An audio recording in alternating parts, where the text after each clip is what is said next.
Okay. So seed is what? Seed is nothing but what is a seed? If you are asked to define a seed is a fertilized ovule. Seed is a fertilized ovule. So in case of the pteridophytes, I discussed a point. Heterospory leads to seed habit. So the seed habit has happened in the higher plants like gymnosperms and angiosperms. So in this particular slide, background of the slide, you can see a dicotyledonous seed germinating. You know that in dicotyledonous seeds, they are apigeal germination they show. That is the cotyledons are above the soil. So you can notice the radicle is getting into the soil. The upper part of it, which is visible above the soil, we call it as plumule. Okay, so the first leaves for the germinating seeds are the uh, cotyledons, which provide them the source of food before they develop leaf, and they have that capability to undergo photosynthesis. So the initial source of food is provided by the cotyledons. So you find this apigeal germination in case of dicot plants, and you can notice that the seeds, the cotyledons are above the soil. So the plumule develops, along with that the cotyledons are also going to develop, and the plumule it is going to further develop with the leaves, and they develop into the stem part of it. You can go on noticing that the plumule is developed and the cotyledons are still attached. Still the leaves are capable of undergoing the photosynthesis. So you should remember about that. So the leaves are now undergoing photosynthesis, and later the need and necessity of cotyledons is not there. Okay, so that is what this entire slide is about. So the seed, in case of cotyledons, they undergo apigeal type of dicotyledons, they undergo apigeal type of germination. In monocotyledons, it is hypogeal. That is, cotyledon is within the soil. So in this topic, we are also going to study about the structure of seed, monocotyledonous seed as well as dicotyledonous seed. We'll be studying about in this topic. So seed is a mature ovule developed after fertilization. Seed is a mature ovule developed after fertilization. A seed is made up of seed coat and an embryo. So seed coat is formed by the integuments. If they have two integuments, they develop into testa and tegmen. So remember these terms, because even you have it for your NEET, you should be able to write the future status of the outer integument is going to form the testa, inner integument is going to form the tegmen. If they have two integuments in the ovule. Okay, a seed is made up of a seed coat and an embryo. So you can see here pea flower. So you can see in this batani flower or pea flower. So within this, the boat-shaped keel or carina, you have this stamens, mono diadelphous stamens, as well as the ovary. Okay. After fertilization, the ovary develops to form the fruit. You can notice that they are already started developing to form the fruit. So you can notice the ovary wall and ovules. So that is the enlarged part of it. So this is a pea pod. Legume it is, pea pod or legume fruit. So you can notice the seeds attached by parietal placentation. You can notice the fruit wall, which is pericarp, and usually they are dry fruits. Pod or legume is a dry fruits, and they dehisce at both the vertical suture. So that is just the fruit part that you should be remember about. Why I'm concentrating on this slide is because you'll be studying about Fabaceae, which includes all these legumes or pulses under them. So we have to discuss later even in the family Fabaceae. Now here below the slide, you can see that the diagrams are there. These diagrams you have to practice it. Okay, so they might, whenever they ask you to describe about dicotyledonous seed, the first two diagrams you have to write, and for a monocotyledonous seed you have to draw this maze diagram. So the Bengal gram you will be writing the diagram for dicotyledonous plant. For maize you will be writing the diagram of this maize. You will be drawing the diagram of. Okay, so a seed is made up of a seed coat and an embryo. Embryo, what is it made up of? It has a radical, an embryonal axis, and one or two cotyledons. So you saw the radical entering into the soil, an embryonal axis which elongates, and two cotyledons in case of dicot plants, and one cotyledon in case of monocot plants. Example for monocot plants are wheat and maize, and for dicotyledonous plants, the examples are gram and pea. So seed is a mature ovule developed after fertilization. A seed is made up of seed coat and an embryo. Embryo in turn, it is made up of a radical, an embryonal axis, and one cotyledon in case of monocot, or two cotyledons in case of dicot. So monocots, you can remember the example of wheat, maize. So you can see the diagram here. So where you can notice in the dicotyledonous plant, the nati kadle. So there is a larger variety, Kabul kadle ಅಂತಾನು ಕರೀತಾರೆ, nati kadle. So where you notice this seed coat is there. We use this for making usli, isn't it? So the same nati kadle, what we are doing is we are also using it as a kadle bele as well as chutney kadle. Chutney kadle is by they fry that, isn't it? So the chana, what you call, so the seed coat, you can notice in this Bengal gram, and there is a hilum. Hilum is a scar that is the place where the seed is attached to the fruit wall or ovary, and it also this hilum also, it has a micropyle. A small opening is there, micropyle. Hilum is a scar which where the seed is attached to the ovary wall. Okay, so when you split this, you find that they have two cotyledons, and at the center you notice this embryo. Embryo has a plumule. Plumule forms the future shoot system, and radical forms the future root system. This is a very simple structure for you to remember. See, many of you might be under the impression that seed is non-living thing. Many non-biology students, they are always under the impression seed is a non-living thing, and they also put forth the point from a non-living thing, living thing is coming. That is wrong. Even seed is a living thing. Even they have an embryo. The cotyledons are similar to yolk of an egg. They provide nutrition for the embryo, developing embryo. Still, they develop their own uh, leaves that is capable of undergoing photosynthesis.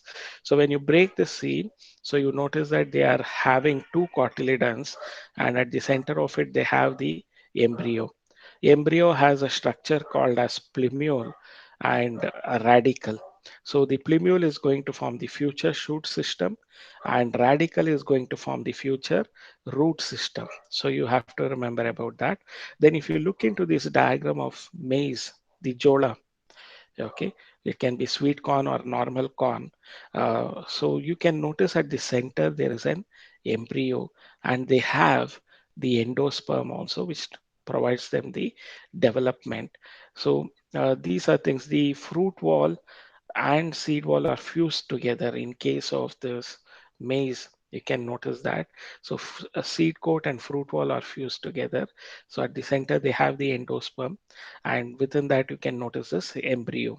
Now when you enlarge this embryo and see it under uh, dissection microscope or compound microscope, what you can notice is they have a seed coat and fruit wall which is fused together.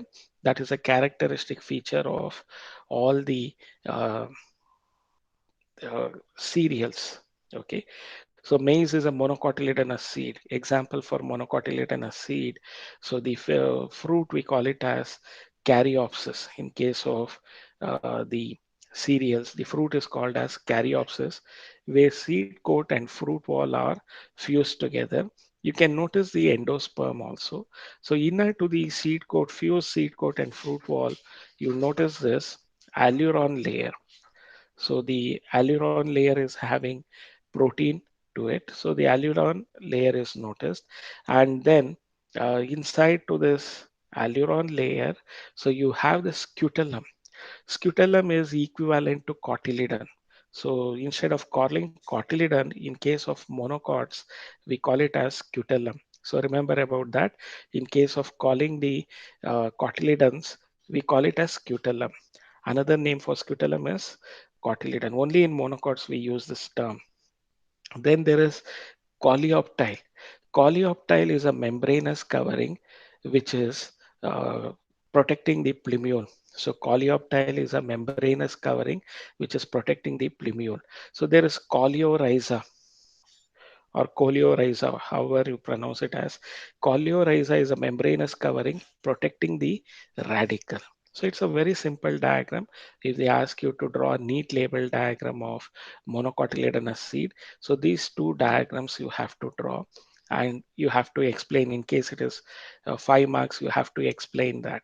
Okay, so the structure of a maize, the embryo, if you look into, so they are having a outermost layer which has it is the seed coat and the fruit wall are fused together, and this is a special characteristic feature of the caryopsis fruit. So I told you caryopsis fruit is noticed in all the cereals. Cereals includes barley, oat, wheat, paddy is bata. The dehas part we call it as rice, isn't it? So all of these have this caryopsis fruit where seed coat and fruit wall are fused. And within this, the inner to the seed coat and fruit wall is a alluron layer. It is a protein layer, proteinaceous layer. Within them, you find the endosperm. See, in all the monocotyledonous seeds, majority of them, endosperm is present. So in rice, this endosperm itself is the source of food where they have the starch in them and it is a source of carbohydrate. Excuse me. Okay. Inner to this uh, endosperm layer is the scutellum. So scutellum is the cotyledon of the monocot. A single scutellum is there, a single cotyledon. Okay. Within the scutellum or cotyledon, you can notice this membranous covering coleoptile, which covers the plumule. And the radicle is covered by a membranous covering called as coleorhiza. So remember it, radicle is covered by coleorhiza, plumule is covered by the coleoptile. So remember these terms. So the structure of dicotyledonous seed, whenever they ask you, you have to draw this two diagrams. Below what is there? The nati kadle I told you about or chana. Okay, so these two diagrams you have to draw. So the other diagrams above what I'm pointing out now, these are all only for study purpose and you need not have to draw this diagram. Just to understand what is a typical seed, we have this slides, but for your textbook prescribed, these are the two diagrams that you have to draw. The Chana dal diagram, Chana part of the diagram. Okay, so the outermost covering of a seed is the seed coat, and I've already told you seed coat is formed from the integuments.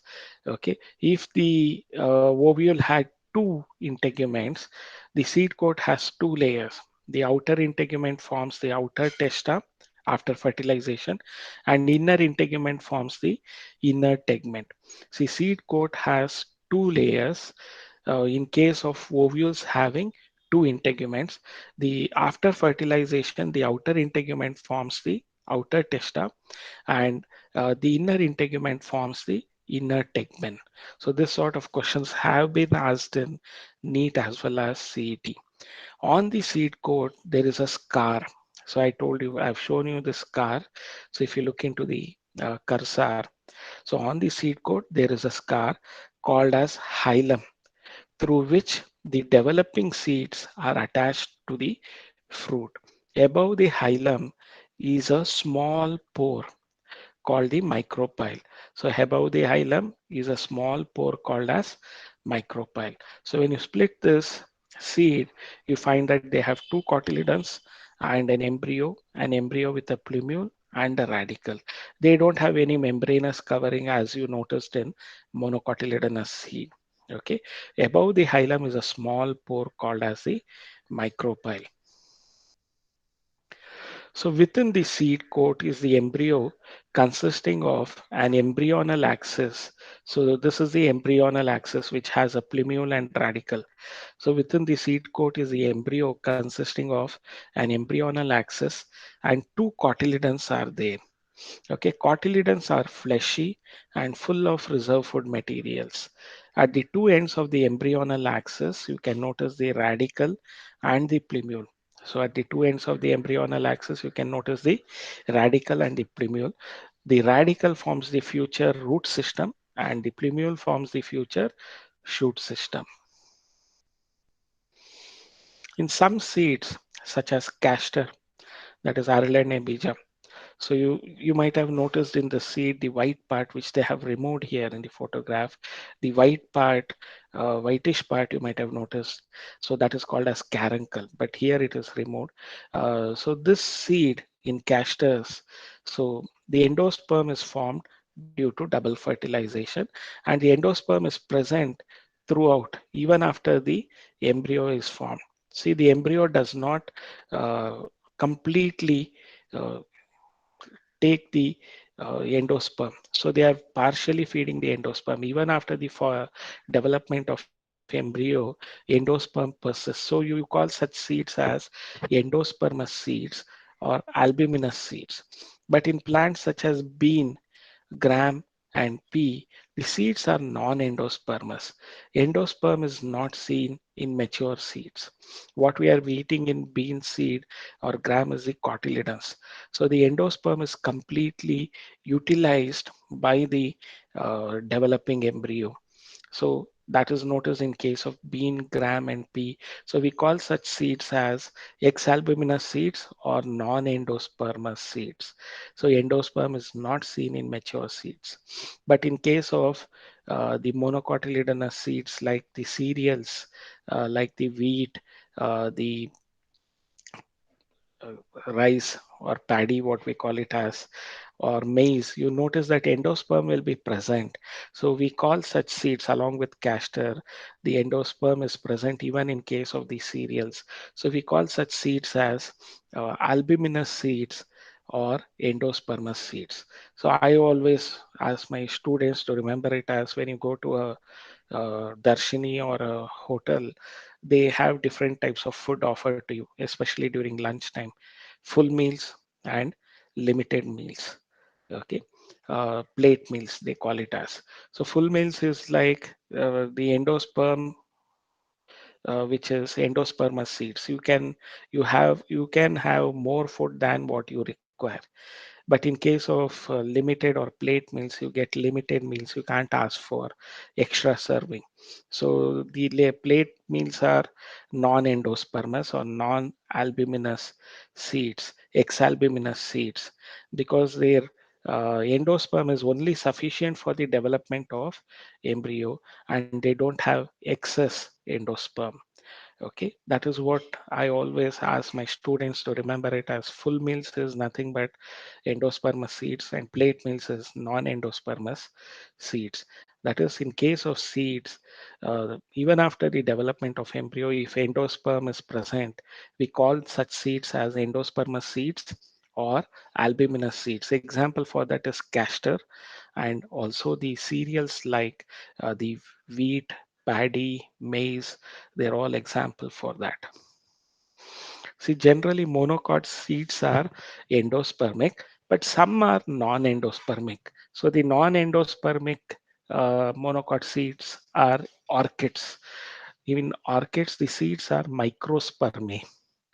That is, they are microscopic, the seeds. So that is the reason they are placed. Orchids is placed under the order microspermae, where the seeds are very small and microscopic in nature. Okay, generally monocot seeds are endospermic, but in orchids they are non-endospermic. In cereals like maize, see this two diagram is what you have to draw. Okay, the other diagram is just for your understanding. So these two diagrams is the textbook prescribed diagram.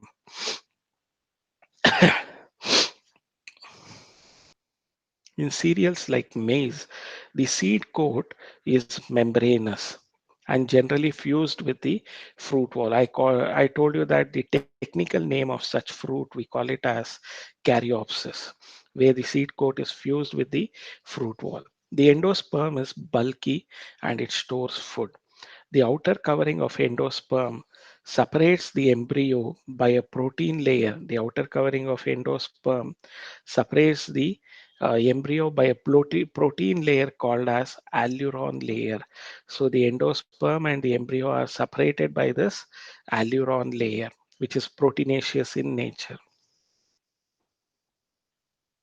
The embryo is small and situated in a groove at one of the endosperm. It consists of one large and shield shaped, see, you can see here, one large and shield shaped cotyledon. So here you notice this large and shield shaped cotyledon, which we call it as scutellum. So cotyledon is called as scutellum. It is like shield. Okay, and a short axis with plumule uh, and a radical, and a short axis with plumule and a radical. The plumule is protected by a sheath called as coleoptile, membranous covering, or a sheath called as coleoptile, and radical is protected by a sheath called as coleorhiza, or you can also call it as membranous layer called as coleorhiza. So these are the terms that you have to remember. See, the embryo is very small. You can see it in the first diagram, and it is situated in a groove at one end of the endosperm. Okay, so it is the embryo is small and situated in a groove at one end of the endosperm. It consists of one large and shield-shaped cotyledon. So this we call it as scutellum. So this shield-shaped scutellum is within that you are having this embryo and a short axis with a plumule and a radical. So the uh, seed consists of one large and shield-shaped cotyledon known as scutellum and a short axis with plumule and a radical. The plumule is protected by a membranous covering or sheet called as coleoptile, and radical is protected by a membranous covering or shield called as coleorhiza. So remember these terms.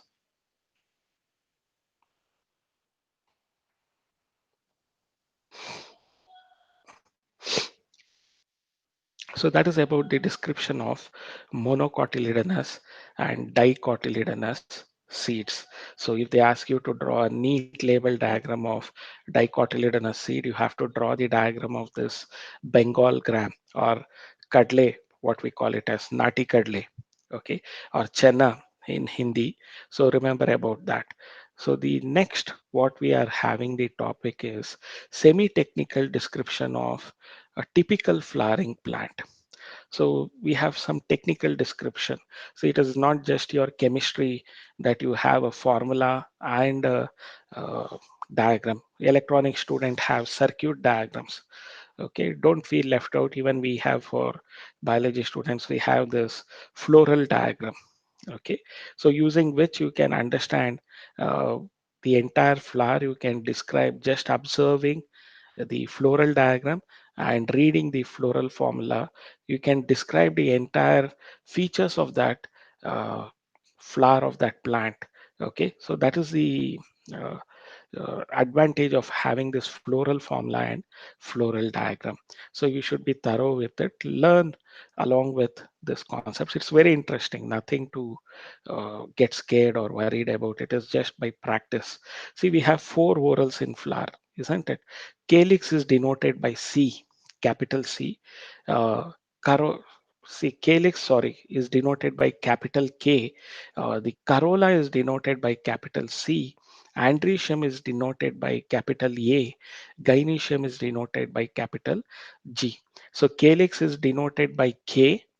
Corolla is denoted by capital C. Andrecium is denoted by capital A. Gynoecium is denoted by capital G. Okay, so these are some denotions that we are going to use, symbols that we are going to use. So the plant is described in any family. When we are describing a family, you have three families to study for you. Family Fabaceae, okay, where you have all the pulses or legumes, family Fabaceae. Second family you have to study is Solanaceae. See, family Fabaceae and Solanaceae belong to the class Dicotyledonnae. Then the third family that you have to study for is family Liliaceae, which includes onion, garlic. So family Liliaceae, so which is a monocotyledonate class. It belongs to monocotyledonate class. So totally you have three families, two families, that is Fabaceae and Solanaceae. They belong to class Dicotyledonnae. Liliaceae belongs to the class the monocotyledonate. So these three families you have to study for. So whenever you are describing the family, just like in case of animal kingdom, here we use certain terminologies. Like whenever you are describing the family, you should begin with habit or habitat. Then you should describe about the root, second point. Then leaf, stem, then we go for inflorescence, what type of inflorescence they have. After that, flower we'll describe. Then we'll describe the whorls of a flower like calyx, corolla, androecium, gynoecium. And then we describe about the fruit.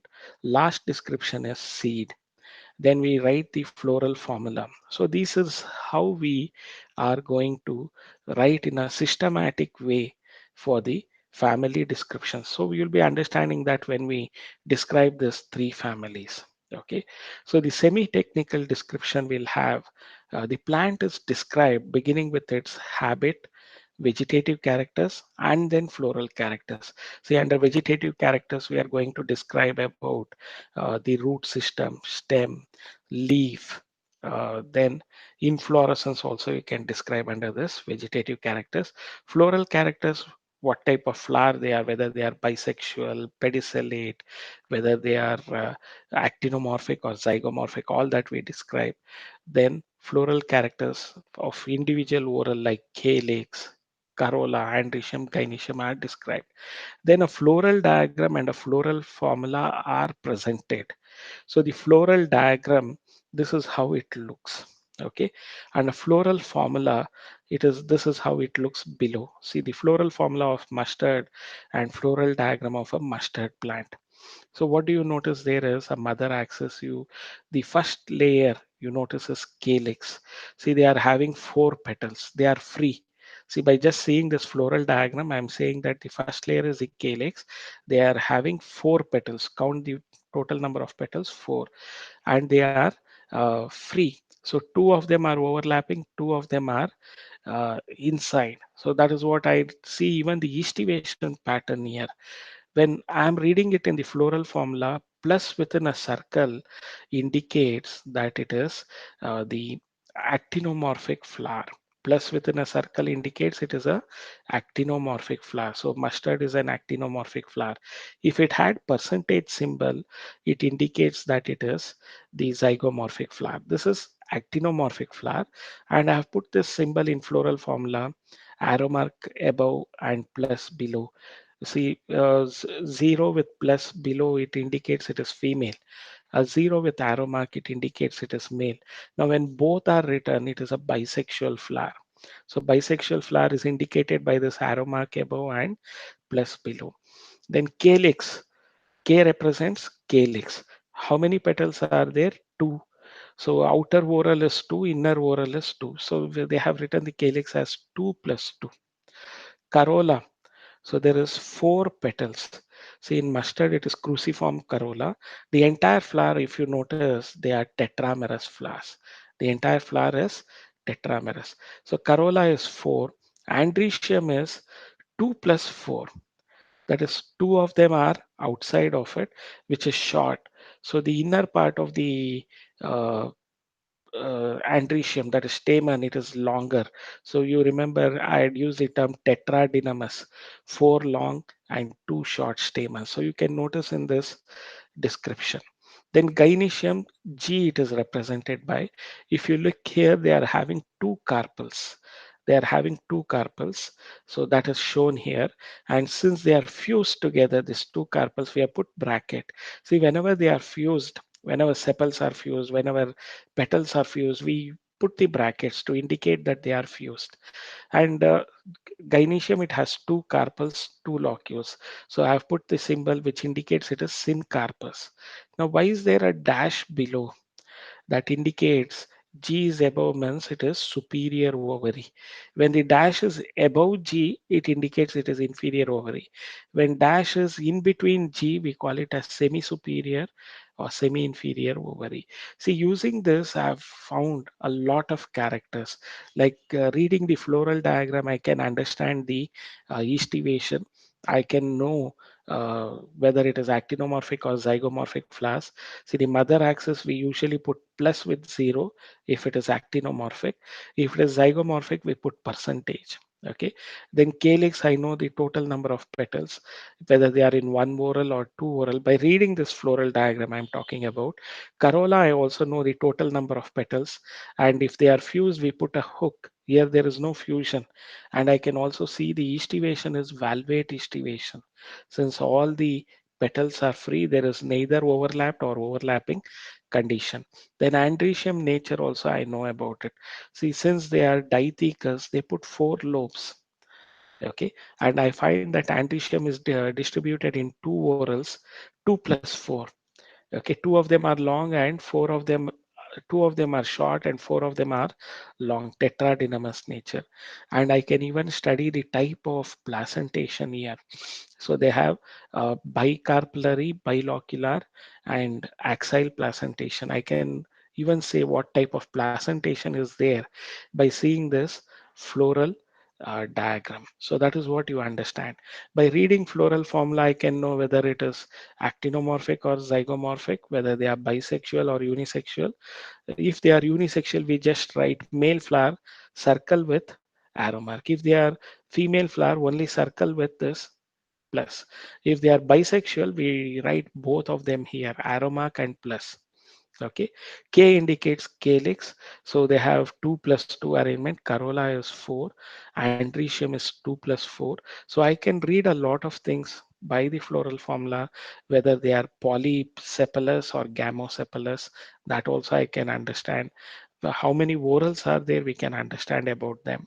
So these are the advantages of knowing floral formula and floral diagram. Okay, so it's very interesting part of it. Let us understand about this semi-technical description and symbols used in floral formula. See, BR, if a flower has bract is a small leaf-like structure present at the base of pedicel or floral axis. If that leaf-like structure is present, we call it as bracteate flowers. If they are absent, we call it as ebracteate flowers. Okay, so K stands for calyx. Calyx is denoted by capital K. Okay, corolla is denoted by capital C. Perianth in case of the coconut, or in case of the Michaelia champaka, that is champak flowers, or lily family, we use this symbol P. Perianth, it indicates. Perianth is when you cannot differentiate between calyx and corolla. We call it as perianth. So individual units of perianth are tepals. So please remember them. Androecium is denoted by capital A. Gynoecium is denoted by capital G. So G, if it has a dash below, it indicates that G is above the dash. So it is superior ovary, and the flower is hypogynous flower. Okay. G, if it has the dash above G, we call it as inferior ovary, and the flower is epigynous. So inferior ovary, the flower we call it as epigynous. Superior ovary, the flower we call it as hypogynous. See, male is indicated by this symbol 0 with arrow mark. Female is indicated by the symbol 0 with plus. Okay, so bisexual, it has both arrow mark and plus. So actinomorphic is denoted by plus. Percentage indicates zygomorphic condition. And whenever they are fusion is there, we use this the brackets to show. If I write K4 within brackets, I'm talking about sepals, four of them are fused. So the gamosepalous condition or gamopetalous condition, or even in case of androecium, if stamens are fused, I told you about diadelphous stamens. We always say it as 9 plus 1, where 9 is within the bracket. That means that these nine stamens are fused, okay, plus one that is outside. So I can show the two bundles in that. So the brackets are used to show the fusion, okay, or the gamopetalous or gamosepalous nature, or carpels are also fused. We use this bracket, syncarpus. If I don't put this bracket, it indicates it is apocarpus condition. Then we sometimes use this hook. Hook is to show that they are addition. In the floral diagram, if I had put the hook for the sepals, it indicates that they are gamosepalous, that is, they are fused. If there is no hook, it implies that they are polysepalous. See, addition is shown by this hook. So these are all the symbols used in floral formula. So if they are bracteate flowers, we use this BR. If they don't have bracts, we use EBR, capital E, B, small r. So EBR is E bracteate. Okay. Flowers, if they have sepals, calyx, we use the symbol K. Corolla, we denote this capital C. Perianth, that is tepals, if they are there, we are indicating it by capital P. Andrecium is denoted by capital A. Gynoecium is denoted by G. In case of gynoecium, if they are having a superior ovary, so we generally write a dash below G. Inferior ovary, we write a dash above G. And I told you G, if they are having dash below, the flower is nothing but the uh, so hypogynous flower. If G has a dash above it, it is epigynous flower. And G minus symbol, if it comes, it is semi-inferior ovary or semi-superior ovary. Flowers are perigynous. Male flowers, they are just indicated by the symbol. Male flowers or staminate flowers, we call it as. So female flowers are indicated by this symbol, plus symbol. If both are written, it indicates it's a bisexual flower. If plus is written within a circle, it is actinomorphic flower, that is, they exhibit radial symmetry. Percentage is written, they are zygomorphic flower, which indicates that they are bilaterally symmetrical. So if they are having any fusion, we use the brackets. That is, if calyx 4 indicates it is free, polysepalous condition. If I write the 4 within brackets, it indicates the gamosepalous condition. Then addition is shown by this hook or filament. So remember about this particular the symbols used in floral formula. I also request you to watch in this PowerPoint. At the end of it, there is a topic which I've used a blackboard and explained the same symbols used in floral formula and floral diagram. Watch that video. Okay, so that would also help you in knowing more. So in floral formula, fusion is indicated by enclosing the figure within bracket and addition by a line drawn above the symbols of the floral parts. See, I'll just tell you, see the petals, the stamens are attached to petals. How do you indicate that? So the arrow mark is drawn from A to C. That is the epipetalous condition is shown from A to C. We draw an arrow mark, that is addition. See, in floral formula, fusion is indicated by enclosing the figure within bracket and addition by a line drawn above the symbol of the floral parts. Like from A to C, if you draw this addition symbol, that indicates that stamens are attached to the petals or corolla. So we call that condition as epipetalous. I can show by drawing a line from A to C. So similarly, if I draw a line from A to P, so then it indicates it is epiphyllous condition. Okay. So floral formula also shows cohesion and adhesion within parts of orals and in between orals. A floral formula, these are the things that is noticed in a floral form. It not only indicates cohesion and adhesion, but also within parts of oral, but also in between orals, you can notice that. Okay, a floral diagram gives information about number of parts of a flower, their arrangement. Like estivation pattern, I cannot know by reading this floral formula, but I can know the type of estivation pattern, type of ovary that they have. Okay, what type of placentation, I can know that by a floral diagram. So their arrangement and relations are studied better in a floral diagram. So to understand a flower completely, you should read both floral diagram and floral formula. Then you get a complete picture of the type of flower that a plant has.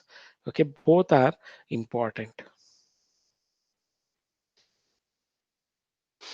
So when we take this section here in this floral diagram, you can notice that, see, they have put a hook outside of this, the bract. See, outside the bract also, outside the sepals also, there are some dark black colored ones. They indicate the bracts. So when we write it, we use similar different lines for calyx, semicircle for it, angular form for the sepals, and for petals it is almost semicircular. So now in bracts, you can also use a darkened part of it. It is just for our convenience. So this represents the bract, outermost oral bracts you can see in case of the floral formula, floral diagram.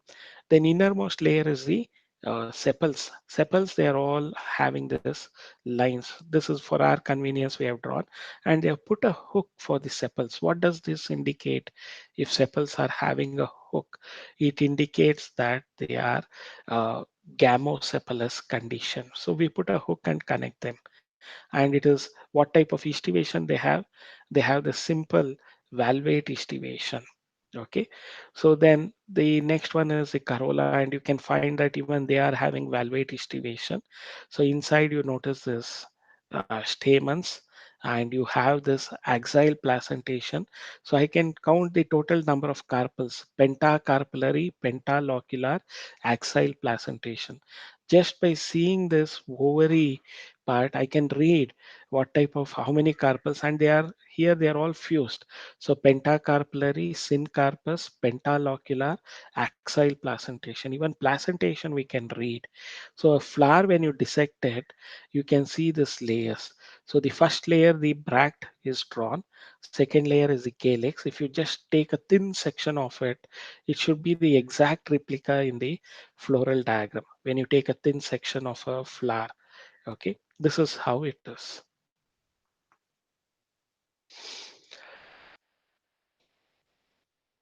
So uh, we'll discuss one family for today. The remaining two families we'll discuss later on. Okay, with this floral formula and floral diagram, now you are in a position to study, and all the technical terms, you are in a position to study families. As I've already told you, you have three families to study: Fabaceae, then Solanaceae, then third one is the Liliaceae. Fabaceae and Solanaceae belongs to class Dicotyledonnae. They are dicotyledonous plants. Liliaceae is a monocotyledonous plant. So you have two examples from dicot and one example from monocot. So Fabaceae, earlier it was called as Papillonoideae. Earlier Fabaceae was called as Papillonoideae because they had this papillonaceous corolla. Okay, a subfamily of family Leguminosae. So the Fabaceae earlier was called as Papillonoideae, which was a subfamily of family Leguminosae. Okay, Leguminosae had three subfamilies. The earlier classification. Now all those subfamilies are elevated to the level of families. But earlier, Leguminosae was the family. Under this Leguminosae, three subfamilies was there: subfamily Fabaceae, subfamily Cisalpinoideae, subfamily Mimosoideae. Mimosoideae had touch me not plant. Cisalpinoideae had gulmohar, the Cisalpinia pulcherrima. They were all placed under Cisalpinoideae. Papillonoideae had all these pulses or legumes, and they had papillonaceous corolla. That was an important feature. But now these three subfamilies are called as families. But earlier classification, the family Leguminosae had three subfamilies: subfamily Papillonoideae, subfamily Cisalpinoideae, subfamily Mimosoideae. The subfamily Papillonoideae is presently called as family Fabaceae. So you have to remember about it. It is distributed throughout the word Fabaceae family. So let us understand its vegetative characteristics. See, this diagram is given below what they have given the pea plant, it is a diagram which is given even in your textbook. So you have this pea plant to study. This is the flowering twig. So you see this flowering twig, it's a creeper. So pea plant is a climber, you can notice that. And types of leaves and fruits, you can notice fruits are legume or pot type of fruits you have. Simple leaf is there. So just by seeing the diagram, I'm able to understand. Important aspect is the flower. Flower has papillonaceous corolla and it is zygomorphic. You can divide the flower into two equal halves in only one plane. So it is a papillonaceous corolla. Shankha pushpa, the legumes or pulses, they all come under this. Okay, from groundnut, soya bean, the green gram, red gram, all of them, they are all members of this uh, Fabaceae. So the papillonaceous corolla, they have a huge petal. So that we call it a standard or vexillum. So they have a huge petal, which we call it a standard or vexillum. They have a pair of wings or halo. You can see that. Then below you find a pair of keel or carina, which is fused. Here they have opened it, but this keel or carina is fused.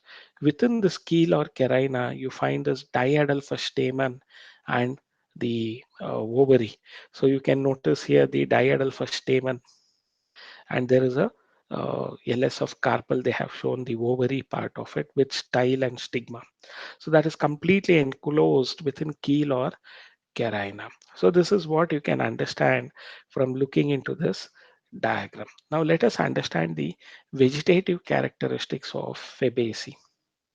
See, most of the Fabaceae are trees, shrubs, herbs, roots with root nodules. See, you find the plants either as tree forms, also you can notice shrubs are there, and herbs also you can notice.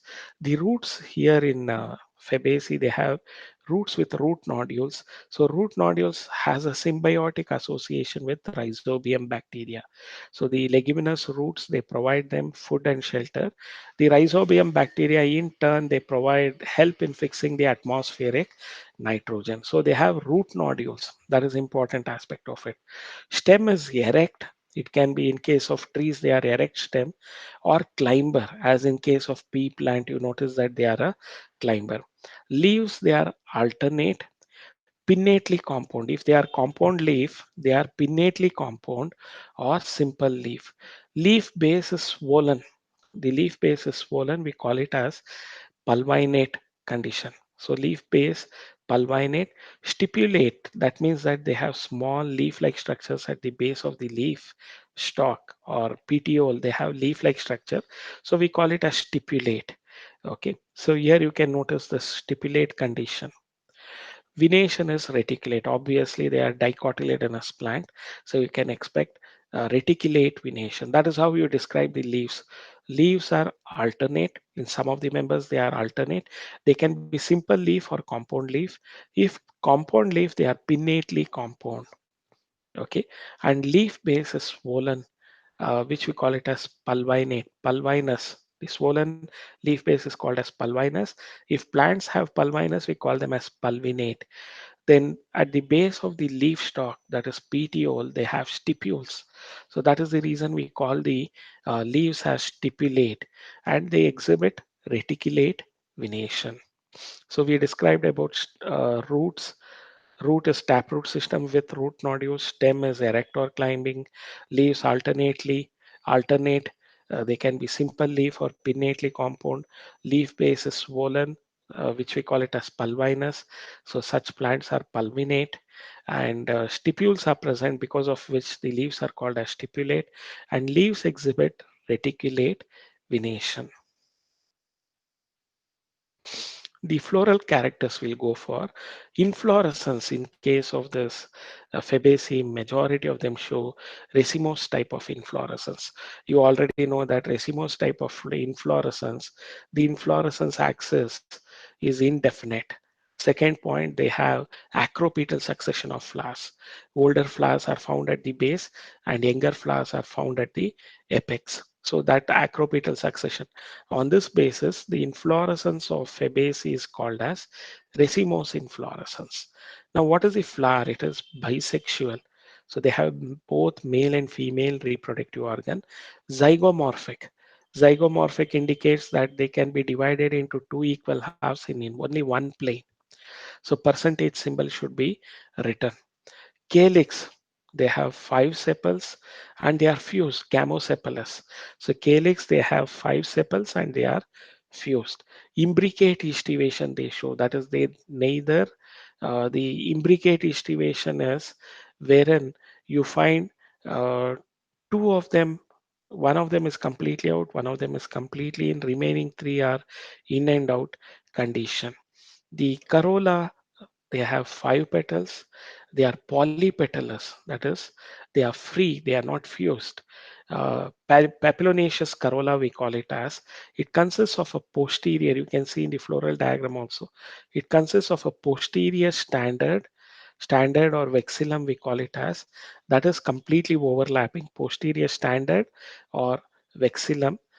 Two lateral wings. You can notice two lateral wings and two anterior wings, we call it as keel or carina. They are going to be fused. Okay, two anterior ones forming a keel or carina, which encloses the stamen and pistil. So they exhibit vexillary estivation. So the papillonaceous, the fabaceae, the petals are exhibiting vexillary estivation. What is vexillary estivation? You find the posterior petal will be large and they are going to completely overlap. They are out and they completely overlap the other petals. So one is completely inside. You can see this fused condition of keel or carina, which is completely in. Then remaining petals, they are in and out. So partially overlapping, partially overlapped. So you can notice that condition, which we call it as vexillary estivation. Now, if you read this symbols for floral formula, percentage indicates it is zygomorphic. So the circle with arrow mark and plus bisexual. So the calyx with five within brackets. So it indicates they have five sepals and they are gamosepalous. Corolla, you can notice that they have written it as 1 plus 2 within bracket. So the one is the large petal, that is standard or vexillum. Two of them are the aloe or wings. They are free. So you notice that majority of them are polysepalous. Plus keel or carina is fused. That is why we have put this 2 within brackets. Keel or carina, the boat shaped structure is fused. Andrecium is written as 9 plus 1 condition.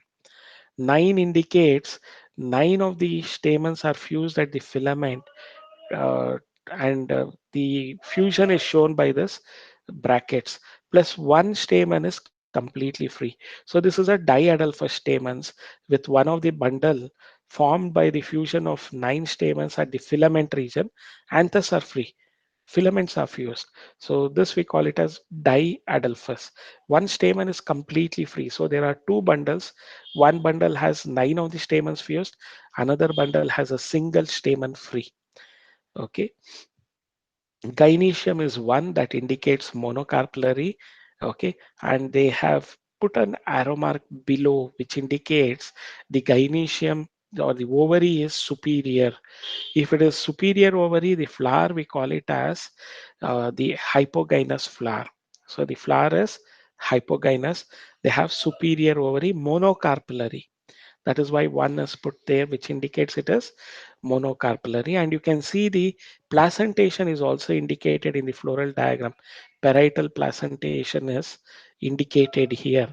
Not parietal, marginal placentation is seen. Andrecium, so you should remember they have 10 stamens and they are diadelphous. Diadelphous means they are in two bundles and the stamens are fused at the filament region. So 9 of them are fused at the uh, filament region and one stamen is free.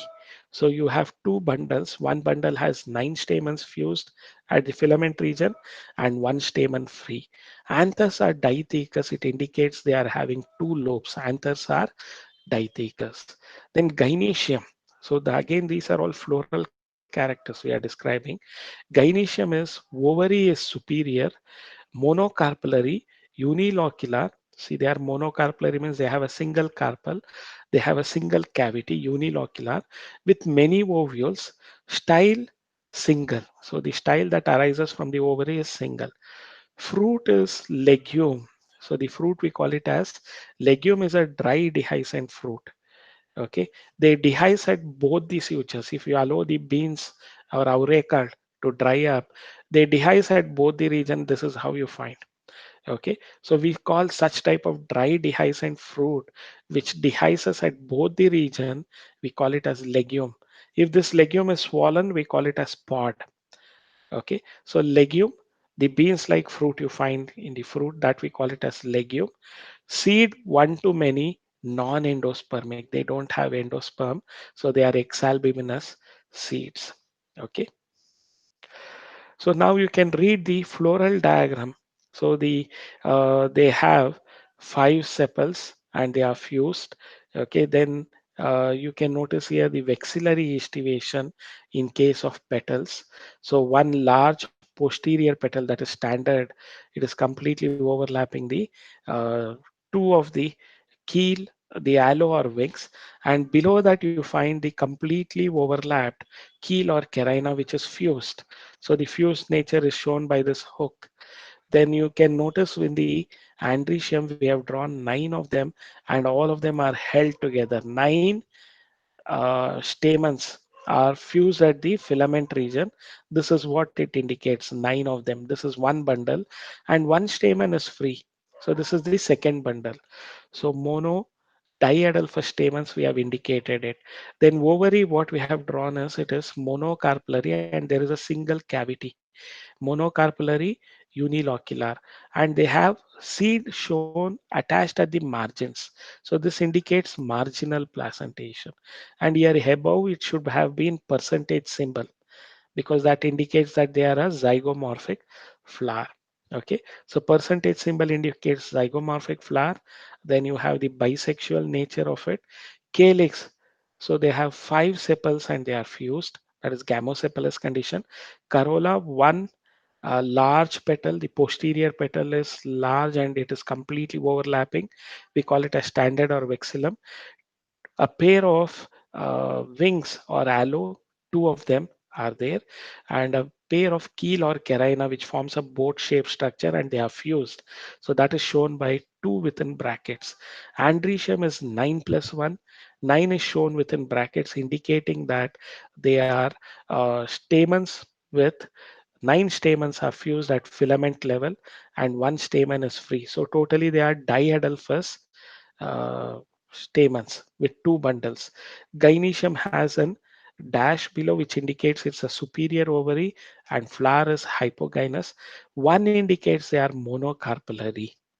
Okay, this is what you can read from floral formula and floral diagram of Fabaceae.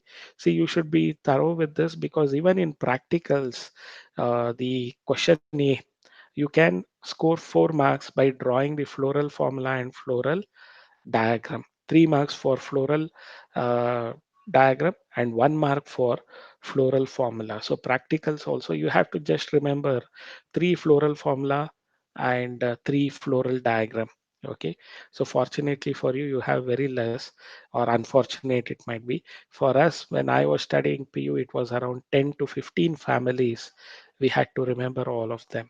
Okay, so anyway, remember this floral characters also. Some important families in Fabaceae. All the pulses are placed under this uh, Fabaceae family. So they are leguminous plants. Root nodules are having rhizobium association. You should remember about that. See the you can see the soya bean, Bengal gram, that is chana or nati kadle. There is also Kabul kadle. I told you as Kabul kadle they call it as, or Kabul kadle. Then the groundnuts. So they are also placed under this pulses. Example gram, all the grams that you have. So the tur dal, togri bele, okay. So they are called as pigeon pea or red gram, okay. So we call it as kajanas kajan. Scientific name of Bengal gram is Caesar erythanum. So scientific names, it's not required for you. Remember the common name. Wherever they have given scientific name, you should remember them. Then moong, soya bean, they all come under this pulses. They are economically important. See, our diet, what you can understand is we have carbohydrate as rice, and any of the day we have this preparation of any of the grams, they are a source of protein. So they provide us a balanced diet. So for us, carbohydrate should be 60% in our balanced diet, and 15% should be proteins. So the rice and this grams, they provide us that balanced diet. But rice is going to be carbohydrate source, okay, or it can be chapati or other things which is also carbohydrate source, rotis. Then the grams, they are going to be the protein source. So a little of ghee or other things, they fulfill your fat requirement. That is how a balanced diet is maintained. So our ancestors have come with this sambar and rice in South India. That is a very good balanced diet that we can have, where you have the carbohydrate component as well as the uh, protein component. In the north, it is the roti or chapati with chana. So chana is usually preferred, isn't it? So they are the carbohydrate and protein source. So our balanced diet is maintained by having this food. So the edible oil that can be obtained from Fabaceae, soya bean oil is there. Then from the groundnut oil. Groundnut is called in America as peanut, isn't it? So they also call it as peanut.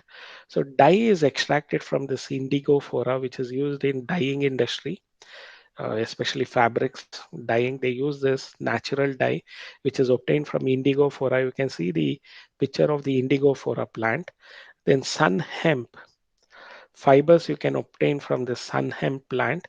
Sespania, it is a fodder. Fodder means busa. They are used for feeding the cattles or feeding this herbivorous animals. So the fodder or busa in Kannada we call it as.